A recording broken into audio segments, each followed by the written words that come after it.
요한복음 5장 베데스다의 복음이라는 제목으로 말씀을 나눕니다. 때는 유대인의 명절입니다. 어떤 명절인지는 이렇게 설명하고 있지는 않습니다. 유월절인지 초막절인지 오순절인지. 그러나 이 명절 때 한 가지 공통점이 있다면 이 명절에는 그들이 함께 모인다는 거예요. 특별히 오늘은 예루살렘에 지금 모든 사람들이 모이려고 그곳에 가고 있습니다. 예수님도 그곳을 향해 가고 있는 그러한 때입니다. 그래서 지금 이 예루살렘에 많은 사람들이 모여 있어요. 근데 구체적으로 이 예루살렘에 이 베데스다라는 장소가 있습니다. 이곳은 연못이에요. 물이 고인 그러한 곳인데 보니까 양문 곁에 예루살렘에 있는 4개의 문이 있는데 그 중에 양문은 양이 들어가는 제사 지낼 때 그 희생 제물을 데려 들어가는 그러한 문입니다. 근데 그 옆에 이 베데스다라는 연못이 있습니다. 자, 이 베데스다의 뜻이 무엇인가? 이게 히브리어인데요. 벳이라는 이 단어가 실은 지명 같은 데 많이 나오죠. 여러분 기억나세요? 어떤 데가 있었죠? 베들레헴, 그렇죠? 예수님이 태어나신 베들레헴, 또 벳엘, 그런 데가 있었죠. 이 벳이라는 단어는 이 집이라는 뜻입니다. 집을 가리키는 어떤 장소를 말하는 것이고요. 그 다음에는 이 헤세드라는 단어, 벳하고 헤세드라는 단어가 붙어서 이 베데스다가 된 거예요. 근데 이 헤세드라는 단어의 뜻은 은혜라는 뜻입니다. 은혜, 하나님의 은혜. 그래서 그럼 베데스다 하면은 뭐가 됩니까? 은혜의 집이에요. 은혜의 집. 그러니까 이 연못인데 이 연못이 은혜의 집이다라는 의미를 갖고 있는 연못입니다. 그럼 과연 무슨 은혜가 있을까? 그곳에 가면은 은혜가 있는데 어떤 은혜냐면은 병고침을 받는 은혜예요. 병고침. 아픈 사람이 그래서 다 모입니다.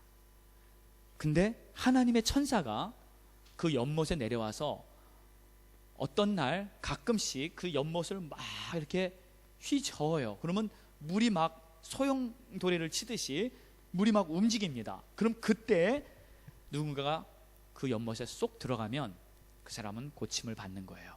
4절을 보니까 이렇게 말하고 있습니다. 이는 천사가 가끔 못에 내려와 물을 움직이게 하는데 움직인 후에 먼저 들어가는 자는 어떤 병에 걸렸든지 다 낫게 됨이라. 할렐루야. 괜찮죠? 그래서 여기 보면 많은 정말 각종 각색 환자들이라는 환자는 다 모여 있었을 것입니다. 소경, 귀머거리, 벙어리, 절름발이, 당뇨병, 고혈압, 갑상선, 뭐 뇌졸중, 하여튼 뭐 디스크, 모든 병이란 병, 팔 부러지고 다리 부러지고, 하여튼 아픈 사람들은 다 모여있는 무슨 종합병원 같은 그러한 모습이었을 것입니다. 근데 그 중에 한 명, 오늘의 주인공이 있습니다. 이분은 38년 동안 병사를 했던 분이에요. 38년이면 작은 시간은 아니죠. 굉장히 오랫동안 아주 고질병을, 그래서 지금 이 사람은 아주 중환자입니다. 엄청나게 고통 중에 있는 그러한 환자예요. 근데 이 사람도 자기도 좀 고쳐보려고 이 베데스다 연못에 찾아왔습니다. 자, 우리가, 여러분들이 지금 이 연못에 와 있다고 한번 생각해 봅시다. 나도 병이 하나씩 있어요. 나도 고질병이 하나씩 있어요. 아픈 데가 있어요. 그래서 그걸 조금 해결해 보려고 지금 많은 사람들이, 아마 굉장히 많은 사람들이 거기 모여 있었을 거예요. 그래서 이제 그 상황을, 그 장소의 현장을 한번 우리가 상상해 보겠습니다. 갑자기 이제 물이 움직여요. 뭔가 지금 역사가 일어나는 거죠. 갑자기 그 연못에 물이 막 움직이기 시작합니다. 누군가 그걸 먼저 봤어요. 움직이기 시작합니다. 예? 한 명씩 두 명씩 그 옆에 앉아있고 기다리는 사람들이 달려가기 시작합니다. 그러면서 금세 얼마 후에 물로 뛰어드는 다이빙하는 첨벙첨벙 소리가 막 여기저기서 날 거예요. 그 누군가가 외칩니다. 와! 낫다! 할렐루야! 내 디스크가 고쳐졌다! 할렐루야! 언제 몸이 가볍네? 이제 괜찮네 하면서 막 누군가가 지금 고침을 받은 거예요. 누군가가 난 거예요. 그래서 이 사람은 막 기뻐가지고 막 소리치면서 할렐루야를 외치면서 그 자리에서 막 어린아이처럼 기뻐할 겁니다. 그런데 한 명밖에 안 나요. 한 명. 왜? 가장 먼저 들어가는 자가 어떤 병에 걸렸든지 남이더라. 그래서 아마 서로 이렇게 1등 하려고, 서로 먼저 들어가려고 거기 분위기가 아마 길을 쓰고 들어가려는 사람이 대부분이지 않았을까. 왜요? 아프니까. 그렇지 않습니까? 아주 먹을 거는 그래도 형님 먼저 아우면 좀 양보할 수 있는데, 당장 내가 죽겠는데 좀 날려고 왔는데 물이 동한다. 나 더 이상 못 살겠다. 나 내일 당장 죽을 것 같다. 이런 사람이 솔직히 양보가 쉽게 되지 않겠죠. 아마 지금 같으면 누가 안내자가 있어가지고 번호판 하나씩 띄워줘가지고 순서대로 101번, 102번, 103번 이렇게 하면서 네 다음 순서 들어가세요 하면서 들어가면 좋겠는데, 질서라도 있겠는데 그것도 아니고요. 그냥 먼저 들어가는 자가 고침을 받더라. 그러니까 그 장소는요, 치열한 경쟁 분위기였을 겁니다. 그리고 수많은 사람들이 좀 낫고 싶은데 대부분 낫지 못하고요. 그리고 계속, 그러니까 성공하지 못한 사람들, 낫지 못한 사람들은 계속 그 난 사람 쳐다보면서 부러워하고요. 그리고 그 난 사람 쳐다보면서 와 좋겠다. 그러다가 그 마음이 이제 무거워지는 거예요. 나는 언제 낫나 슬퍼지는 거예요. 나에게 언제 기회가 오나. 괴롭다가도 질투가 나다가도 나중엔 오기가 생겨요. 다음에는 내가 무슨 수를 써더라도 꼭 들어가서 다음번엔 내가 꼭 그 연말에 들어가야지 하는 막 악착 같은 마음도 생기고요. 아주 만감이 오차하는 그러한 기분이었을 거예요. 그 상황. 내가 여태까지 기다리고 있는데 왜 나에겐 기회가 오지 않는가. 자, 이 병자는 자그마치 38년 동안 아팠고요. 이곳에서 무척 오랫동안 기다리고 있었습니다. 근데 가능성이 없었어요. 그가 하는 말을 보니까 전혀 가능성이 없는 거예요. 7절을 보겠습니다. 병자가 대답하되 주여, 물이 동할 때 나를 못에 넣어주는 사람이 없어 내가 가는 동안에 다른 사람이 먼저 내려가나이다. 은혜의 집인데, 이 베데스다는 고침을 받을 수 있는 기회가 있는 곳인데 정작 이 사람에게는 기회가 없는 거예요. 이것이 베데스다의 딜레마입니다. 문제예요. 들어가기만 하면 낫는데, 먼저 들어갈 수만 있으면 되는데 그게 안 되는 거예요. 근데 여러분, 이 환자가 실은 어떻게 보면은 여기 있는 사람 중에 아마 제일 심한, 제일 고통스러운, 제일 가망 없는, 제일 아픈 아마 그 환자가 아니었을까. 그러니까 성경에 예수님이 이 사람을 찾으러 오지 않았을까. 그렇죠? 아마 제일 소망 없는 사람이었을 거예요. 근데 이 사람이 제일 아픈 사람이고 제일 소망 없지만 실제적으로는 제일 고침을 먼저 받아야 할 사람이 아닙니까? 예를 들어 누가 감기 걸려 있어요. 좀 기침이 많이 나서 나 이거 좀 고치러 온 사람도 있을 거 아니에요. 근데 어떻게 보면 그런 사람이 제일 먼저 뛰어들어갈 수 있어요. 제일 멀쩡하니까. 예? 남 신경 쓸 게 어디 있어요. 내가 아픈데 나 지금 기침 너무 해서 힘들어 죽겠는데 일단 나 먼저 낫고 보자 하는 게 우리 사람들의 심리가 아닌가요? 내가 당장 죽겠는데, 내 코가 석잔데. 그래서 대개 보면 여기서 먼저 고침을 받은 사람의 순서를 쭉 따져보면 제일 덜 아픈 사람이 먼저. 그래서 고침 못 받은 사람들은 대부분 진짜 중병, 진짜 죽을 병, 그런 사람들은 정작 고침받지 못하고요, 계속 괴로워하고 슬퍼하고 있는 상황. 이게 아주 큰 딜레마입니다. 큰 문제입니다. 그래서 분명히 고침받을 길은 있어요. 분명히 소망은 있습니다. 분명히 구원은 있습니다. 그런데 가능성이 없는 거예요. 가능성이 없는 거예요. 그러니까 절망이죠. 여러분, 마치 이런 것과 같습니다. 예를 들어 우리가 구원을 받을 수 있어요. 100m 경주를 해서 1등 하면 구원받을 수 있다 하는 어떠한 기회가 있다고 생각해 봅시다. 4명이 한조가 돼서 이렇게 100m 달리기 하는 겁니다. 여러분 달리기 해보셨죠? 예? 요즘 한참 올림픽이라서 막 계속 막 경기 이렇게 TV 보니까 나오던데, 달리기를 해서 100m를 뛰어서 1등 한 사람은 구원받는다 하면, 뭐 여기 있는 분들 중에 나 그래 달리기는 좀 자신 있어, 난 구원 자신 있어 하는 분도 있겠고요. 안 그러면 나 달리기는 좀 자신 없는데, 그래도 이게 구원인데 중요한 건데, 그러면 당장 연습하지 않겠습니까? 예? 아멘? 연습 안 하겠어요? 당장 체중 조절 들어가는 거죠. 당장 아침부터 일어나서 조깅 시작하고요. 아니 1년 뒤에 구원 받아야죠. 열심히 달리기 연습하면서 이제 준비하는 거예요. 1등 하면 구원이다. 그 4명 뛰면 뭐 뛸만 하죠. 네. 그래서 이제 준비 다 했어요. 다 준비하고 이제 뛰려고 하는데 이제 물어보는 거예요. 누구랑 뜁니까? 그 선수들을 딱 보여주는데 올림픽 육상 선수예요. 예?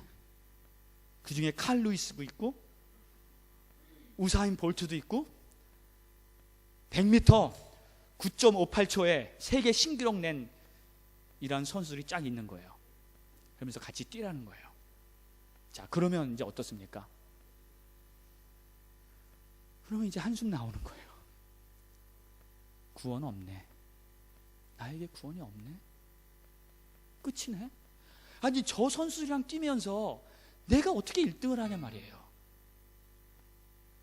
갑자기 하늘이 노래지는 거죠. 분명히 1등하면 구원을 한다고 하셨는데 상황은요, 현실은요, 가망성이 없는 거예요. 어떻게 보니까 지금 이 베다시다의 구원이 마치 이런 거가 아닌가 싶어요. 분명히 들어가면 된다는데 들어갈 가능성이 없는 거예요. 구원이 없는 겁니다. 자, 불가능해요. 그래서 이 환자는요, 아주 절망의 늪에 깊이 빠져 있어요.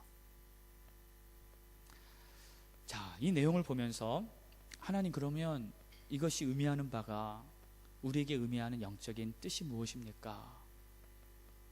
분명히 의미하는 바가 있을 거 아니에요. 그렇죠?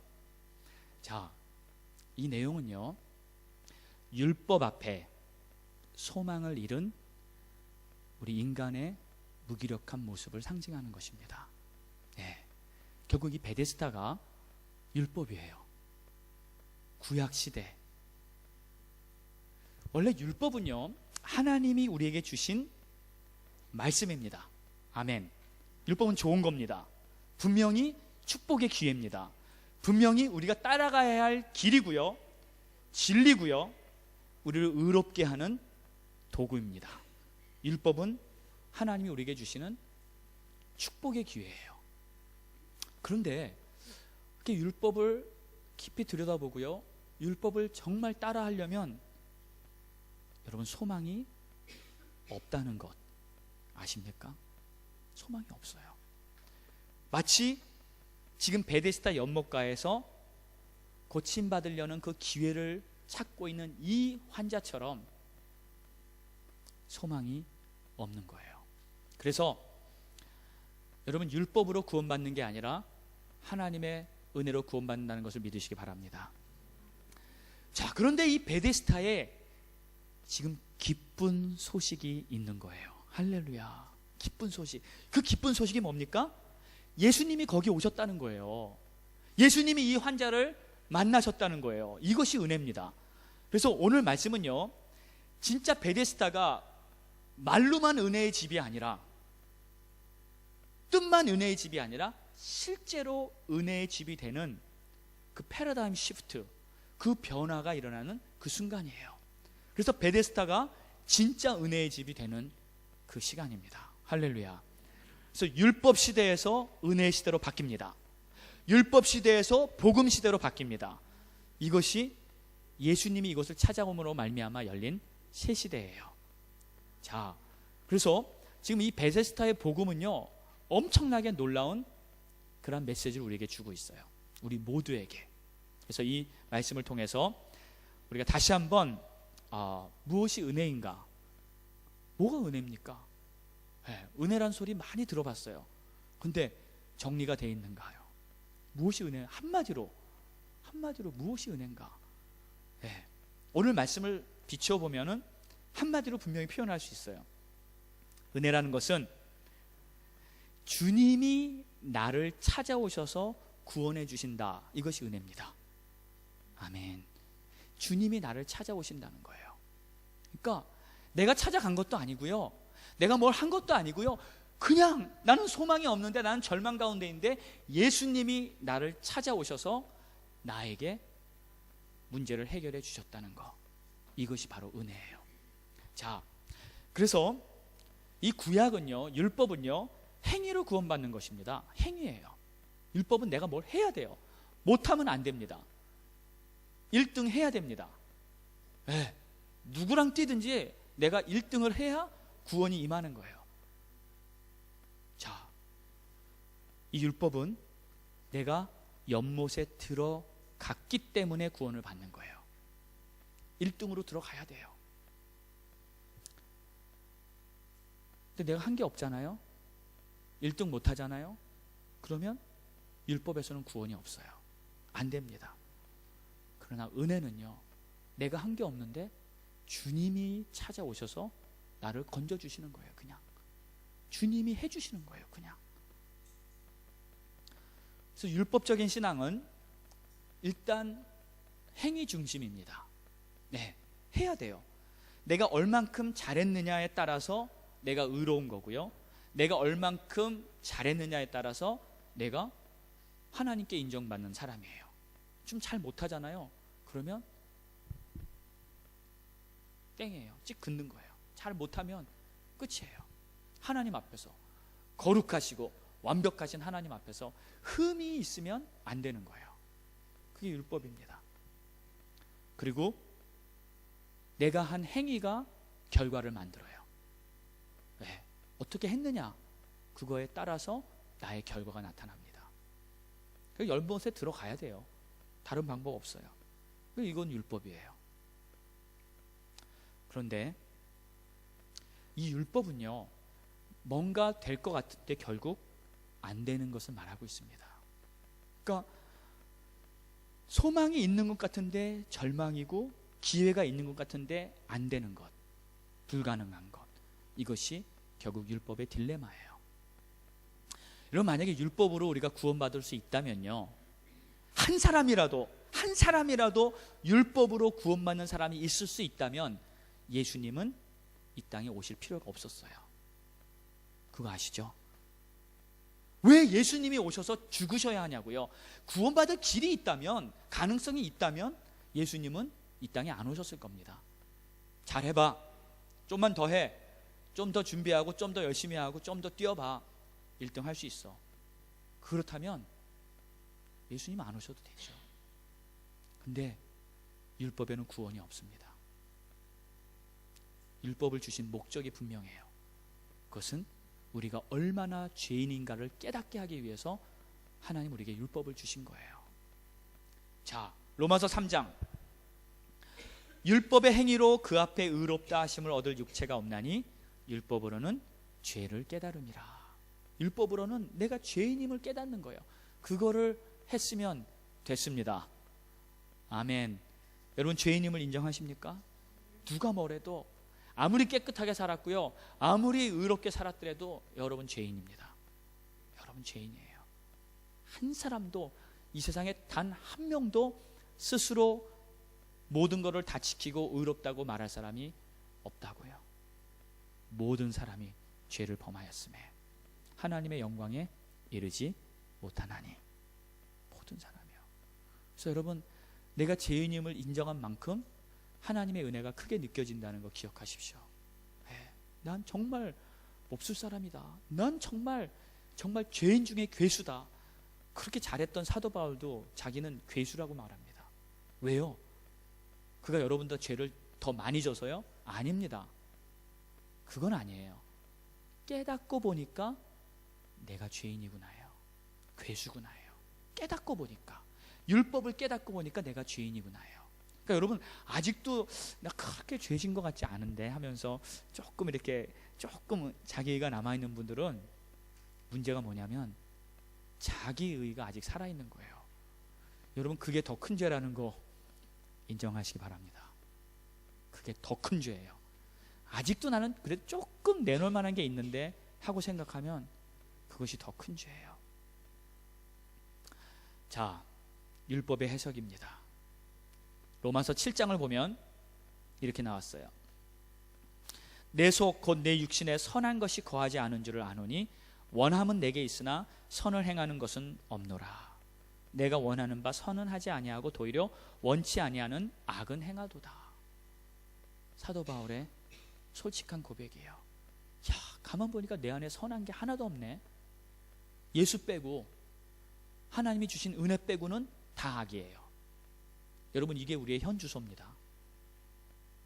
인정하십시오. 인정하세요. 주님 없이 여러분은 새까만 죄인이에요. 오직 주님만이, 오직 하나님만이 유일하게 나를 깨끗하게 선하게 만들어 줄 수 있는 분이시고요, 주님 빼면 나는 새까만 죄인이라는 거 인정하시기 바랍니다. 자, 그럼 뭐예요? 지금 이제 복음 시대가 왔는데 이건 패러다임 시프트가 열리는 거예요. 무슨 패러다임 시프트? 여태까지 행위로 뭔가 내가 해서 의롭다, 그래서 내가 구원받는다, 그렇게 생각했던 모든 고정관념, 생각, 습관, 전통, 이런 것들이 다 깨지고요, 이제는 믿음으로, 예수님으로만, 하나님의 은혜로만 길이 열린다는 것을 보여주시는 거예요. 그래서 믿음이란 자신의 행위를 의지하지 않고 주님을 의지하는 것이다. 이게 믿음이에요. 그러니까 자신의 행위로 하는 것 다 율법이에요. 네. 그리고 주님을 의지하는 것. 그러면 누가 이렇게 질문할 수 있어요. 목사님, 그럼 앞으로 행위로는 아무것도 하지 않아도 된다는 소리예요? 그냥 주님만 바라보고 가만히 있으라는 소리예요? 그건 아니죠. 그 뜻은 아니죠. 여러분, 정말 은혜를 경험한 사람은 어떻게 하는지 아십니까? 어떻게 할까요? 정말 은혜를 경험한 사람 더 열심히 행합니다. 더 열심히 주의를 하고 싶어서 안달을 해요. 그냥 가만히 있지를 못합니다. 어떻게 하면 내가 주님을 더 섬기고, 어떻게 하면 주의 일을 하고, 내가 생각한 아침부터 저녁까지 밥 먹고 힘만 생기면 내가 어떻게 하면 하나님의 일을 할까? 그게 은혜 받은 사람들이에요. 왜? 감사해서. 그렇죠? 여러분, 그런 경험 있죠? 네. 자나 깨나 어떻게 하면 내가 주님의 일을 할까? 그러니까 그거는요, 그 행위는 다른 행위예요. 감사해서 내 힘을 주님을 위해서 뭔가를 하고 싶은 거예요. 네. 밤잠을 안 자서라도, 여러분, 우리 TD에 올라가잖아요. 네? 수양에 올라가잖아요. 그럼 팀 멤버들 보면요, 밤에 잠을 못 자요. 그냥 그 캔디데이트들 온 사람들을 그냥 사랑해 주려고 뭔가를 해주고 싶어서 그냥 밤에 잠을 안 자고 그냥 애쓰면서 뭔가를 하는 거예요. 네. 왜요? 하나님의 일을 하고 싶은 그 열정, 그 심, 그런 것이 마음속에 타고 오르기 때문에 열심히 주의 일을 하는 것입니다. 이거는 은혜로 말미암은 결과예요. 그건 행위로 믿음이 좋아진다는 뜻이 아니고요. 그것은 자기가 하고 싶어서 어쩔 수 없이 하나님을 위해서 뭔가 하고 싶어하는 사람이 되는 거예요. 축복입니다. 축복이에요. 자, 믿음이라는 것은 이런 겁니다. 자, 그런데요, 이제 주님이 병자에게 물어요. 어떻게 묻냐면 내가 낫고자 하느냐 하고 묻습니다. 이 병자가 거기서 완전히 소망 잃고 아무것도 못하면서 그냥 좌절해가지고 거기 연못 옆에 누워있는데 예수님이 그 사람에게 찾아가요. 그 사람 앞으로 걸어갑니다. 그리고 물어봐요. 내가 낫고자 하느냐. 근데 제가 이걸 보면서 좀 어이없다 생각했어요. 예수님, 아니 뻔한 질문, 당연한 질문, 아니 지금 낫고 싶어서 거기 있지요, 날라고 거기 있지요. 근데 왜 내가 낫고자 하느냐, 그 뻔한 질문을 하십니까? 당연한 거. 38년 동안 있는데 다 아시면서 제일 힘들어하는 그 사람을 찾아가서 물어보신 건데, 근데 처음에는 그 의도를 몰랐는데 한참 묵상하고 말씀을 보니까요, 이 사람의 대답을 보고 알았어요. 이 사람의 답변을 보고, 이 사람의 답변을 보니까 이 사람은 이미 소망을 다 잃어버렸습니다. 네. 보세요. 7절을 보니까 주여 물이 움직일 때 나를 못에 넣어주는 사람이 없어 내가 가는 동안에 다른 사람이 먼저 내려가나이다. 그러니까 내가 낫고자 하느냐 했을 때 네, 그게 안 나오는 거예요. 아멘, 낫고 싶습니다. 왜냐면 낫고 싶으면 그 말이 먼저 나오죠. 당연하지 않습니까? 말이라는 게, 대화라는 게 마음에 있는 것이 나오잖아요. 내가 낫고자 하느냐 그럼 네, 낫고 싶어요, 이 말이 나와야 되는데 이제 그게 없는 거, 그 말이 안 나오는 거예요. 내가 들어가려고 그러는데 못 들어가고 그냥 끙끙 대는 거예요. 그러니까 아무도 나를 도와주지 않고 절망해요. 소망을 잃어버린 상태입니다. 완전히 절망의 어둠이 그 사람의 마음을 쫙 깔아놓고 있어요. 또 두 번째는 이 사람 아직도, 당연히 그럴 수밖에 없죠. 아직 뭐 못 봤으니까 율법적인 행위 신앙에 지금 딱 이렇게 고정관념에 갇혀 있어요. 왜 그러냐면 자기가 물에 들어가야 고쳐지잖아요. 그가 아는 거는, 내가 지금 아는 거는 물에 들어가는 것밖에 없어요. 근데 누가 도와줄 사람이 없고 아무도 안 도와주는 거예요. 왜? 자기 살기 바쁘죠. 자기 들어가기 바쁘죠. 누가 도와주겠습니까? 그리고 또 한 가지, 거기 들어가야 되니까 그냥 꾸역꾸역 기어서라도, 그냥 겨우겨우 몸을 일으켜 기어서라도 가야 되는데 벌써 그때 늦어버린 거죠. 안 되는 겁니다. 자, 그때 예수님이 이렇게 말씀하세요. 일어나 내 자리를 들고 걸어가라. 할렐루야. 무슨 뜻입니까? 이제 물에 안 들어가도 된다는 거예요. 물에 들어갈 필요 없다는 거예요. 그 사람의 마음에는 딱 한 가지밖에 없어요. 난 물에 들어가야 된다. 난 저 베데스다가 나의 구원의 길이다. 베데스다가 내가 갈 곳이다. 그랬는데 예수님은 아니에요. 베데스다 물 이제 들어가지 마. 안 들어가도 돼. 그냥 일어나. 그냥 일어나. 그리고 걸어가. 할렐루야. 새 일이 열리는 거예요. 새 역사가 시작된 거예요. 생각이 바뀐 거예요. 물에 이제 더 이상 갈 필요 없다예요. 아마 이 병자는 이렇게 생각했을 거예요. 예수님의 이 말씀, 일어나라 하는 말이 떨어지기 전까지는 이분이 나한테 관심이 있구나. 혹시 이분이 나를 도와줘서 물에 넣어주실 수 있겠구나. 아무도 도와주는 사람 없으니까 당신이 나를 좀 도와주시면 될 거예요. 아마 이 생각을 했을 거예요. 근데 아니에요. 그게 아니고 그냥 일어나요. 자, 그냥 일어나, 걸어가. 그때 일어나면 됩니까? 일어나면 되는 거예요? 아멘. 그냥 일어나면 되는 겁니다. 그때 뭐 딴 게 필요합니까? 예수님이 일어나라, 걸어가라, 그러면 그 말씀을 들으면 자기의 문제는 다 해결되는 줄 믿습니다. 더 이상 자기 생각에 있던 베데스다는 이제는 과거의 하나의 이야기로 끝난 거고요. 더 이상 베데스다는 베데스다가 아니에요. 더 이상 그 베데스다는 은혜의 집이 아니고요. 이제부터 은혜는 우리 주님과 함께 주님 바라보며 가는 것이 새로운 은혜의 길이 열린 줄 믿습니다. 그럼 뭘 꿈을 댑니까? 뭔 생각합니까? 그냥 일어나면 되는 거예요. 그냥 일어나면 되는 거예요. 그리고 걸어가는 것입니다. 말씀대로. 그분을 믿으시기 바랍니다. 예수 그분이 우리의 문제를 해결할 분이십니다. 여러분, 이 병자는요, 그때 몇 초 동안 막 여러 가지 복잡한 생각이 있었을 거예요.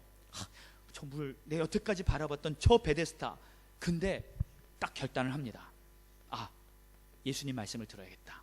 그리고 딱 즉시 일어나서 자리를 걷어들고 이제 가는 거예요.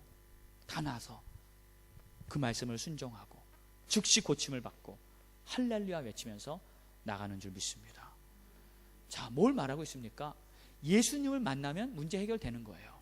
예수님을 만나면 끝나는 겁니다. 어떠한 고통, 어떠한 문제, 어떠한 상황이 있다 할지라도, 앞뒤가 다 막히고요, 절망과 포기와 하늘이 노란 상황이 온다 할지라도 예수님만 만나면 새 길이 열린 줄 믿으시기 바랍니다. 왜 그렇습니까? 예수님이 베데스다보다 더 큰 분이세요. 예수님이 베데스다를 만드신 분입니다. 그럼 됐잖아요. 그분이 모든 것을 주관하신 분, 그분 만나면 되잖아요. 다른 걸 못 찾습니까? 그분 안에 모든 해답이 있는 줄 믿습니다. 자, 그러면 우리한테 한번 적용을 해보겠습니다. 내 삶에 내 눈에 초점이 있을 거예요. 포커스하는, 바라보는 게 뭔가가 있을 거예요. 근데 어쩌면 그게 지금 베데스다일지 몰라요. 나도 모르게 뭔가 이 베데스다에 내 눈이 계속 가 있는 거예요. 혹시 그 베데스다 연못에 어떤 것에 내가 집착하고 있지는 않은지요. 그런데 우리가 주님의 능력을 바라보고요, 주님의 말씀대로 순종하고 나간다면 진정한 문제가 베데스다에서 해결되는 것이 아니라 우리 주님과 함께 해결된다는 것을 믿으시기 바랍니다. 두 번째는 나도 모르게 어떤 강박관념에 이렇게 눌려 있을 때가 있어요. 해도 안 되네, 해도 안 되네. 자꾸 스트레스만, 프레셔만 더 갖고 있는 거예요. 그런데 하나님 말씀하세요. 네가 해서 들어가는 게 아니다. 내가 너를 인도한다. 내가 너를 이끌어 줄게. 나에게 키가 있고 나에게 답이 있어. 그래서 오늘 우리는요, 내가 그동안 알게 모르게 집착하고 강박관념, 그것밖에 모르는 그런 어떠한 베데스다에 묶여 있었다면 오늘 거기서 우리는 해방될 시간인 줄 믿으시기 바랍니다. 그리고요, 우리 하나님이 주시는 새 길을 바라보면서, 새 역사를 바라보면서 우리 주님과 함께 주님이 주시는 독수리의 힘을 가지고 다시 한번 힘차게 일어나시는 여러분 되시기를 예수 이름으로 축원합니다. 축원합니다. 기도하겠습니다. 다 같이 한번 눈을 감으시고요, 한번 잘 생각해 보시기 바랍니다. 우선 첫 번째로 우리가 감사해야 될 것 같아요. 하나님께서 나를 만나러 오셨다는 거, 정말 예수님은 우리를 만나시려 저 천국에서 하늘 보좌 내려놓으시고요, 이 땅까지 직접 오셨습니다. 정말 우리 예수님은 우리를 구원하시기 위해 친히 오셨습니다. 그리고 주님 앞에 나오기만 하면 누구든지 아무리 절망스럽고 소망 없는 그러한 상황이 있다 할지라도, 어떠한 죄인이라 할지라도, 어떠한 죄의 문제, 고통의 문제가 있다 할지라도 우리 예수님만 만나면 다 해결해 주신다고 약속하셨습니다. 그 약속은 2000년 전부터 지금까지 변함없이 인류 역사에 그대로 흐르고 수많은 사람들이 예수님을 만나 소망을 가지고요, 하나님의 은혜를 받고 삶이 변화된 것을 우리는 볼 수 있습니다. 여러분 감사하세요. 그리고 혹시 내가 이 병자처럼 내 눈이 베데스다만 바라보면서 그곳에 집착하고 내가 해야 되는데 들어가야 되는데 하는 강박관념에 묶여서 좌절과 절망과 고통 중에 있지는 않은지요. 근데 주님은 말씀하십니다. 이제 그냥 일어나라. 그냥 일어나라. 내가 너를 새롭게 한다. 내가 너를 축복한다. 내가 너를 도와준다. 내가 너와 함께 한다며 우리에게 진정한 소망을 주시고 있습니다. 오늘 우리가 다시 한번 이 말씀을 마음에 새기면서, 주님 내 손을 잡아 일으켜 주세요. 나를 세워주세요. 주님 나를 인도해 주세요. 주님께 온전히 마음을 다해 의지할 수 있는 우리가 되기를 바랍니다. 우리 함께 동성으로 기도하겠습니다. 할렐루야. 하나님 감사합니다. 찬양합니다.